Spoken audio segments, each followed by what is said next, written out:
Xilaatawwan kiyya caalaa saahiboota kiyyaan dubbisee je'e tokko. Xilaatawwan kiyya khayrii naaf hin jaalatanii je saahibbana ammoo ni jijjiiramanii je. Assalaamu alaikum warahmatullahi wabarakatuh. Viidiyoo tana like, comment, share godhuu hin dagatinaa isiniin jechaati ahibbatii fillah.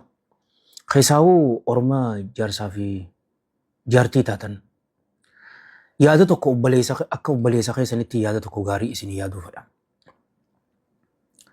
Jechaan dura irratti je dhageessanii miti gurbaatu tokkas jee bar.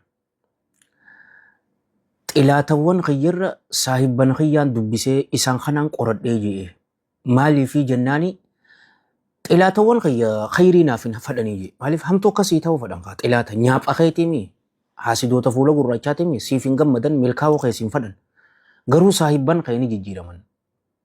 Arraan tana harka kasii dha'uu seeta garuu kijiba kasin marame cofaatu nama si jaalatu miti kasin lole cofaatu nama si jibbuu miti. Gurbaatutu jaartii isaa beetee itti qulfiitti godhan.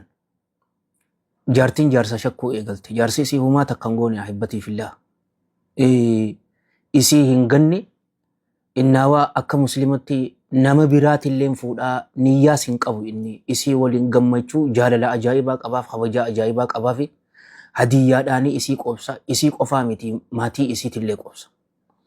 Sanumaa waliin gurbaan inni saahiba kiyya je'eeni qulfii tana itti dhawe jechuudha.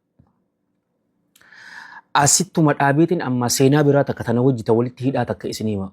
Gurbaa tokko baaskeetbool taphata. Maal ja'aniini tokkootu ja'anii bara.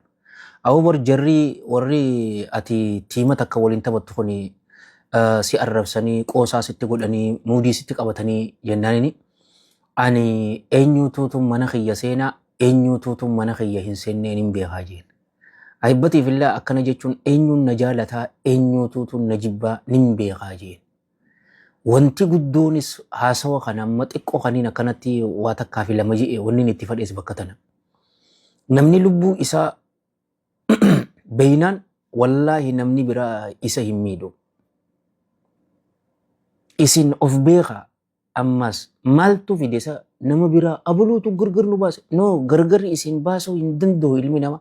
Akkamitti ilma namaatiifuu hiree kannitan sa dura gargar isin baasuu. Gargar wanni isin baasaniif irroomina isin lamaan jidduu yeroo agaran. Afaan jaalannuun kiftatii baanan san agarre qaawwa banaa tokko yeroo agaran akka hantuutatti sim jedhanii isinii seenan. Oromoo najjahuun fadha qofa fi ajoyituu abbaatutu wali qabata. Huccuu ta'e xurii nama duratti miicita. Nam takkaaf arra dura khuxuwaa dheertuu takka suuratul hujuraat irraa hin godhee bara. Nam takkaaf hiree hin kanninaa jiruu teessan jidduu seenanii yaada akka kannatan. Maal taatan boo billaahi alaikum. Aboo mana jaarame malee mana diiga rabbi nurraa haa qabu boo. Yaadaa muraadni haa guutamu.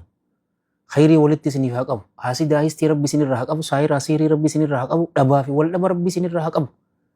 Kuni gaaboo hakaa hakannat itti qabiinsi hin je'e barsheerii boo. Salaamullaahi alaikum.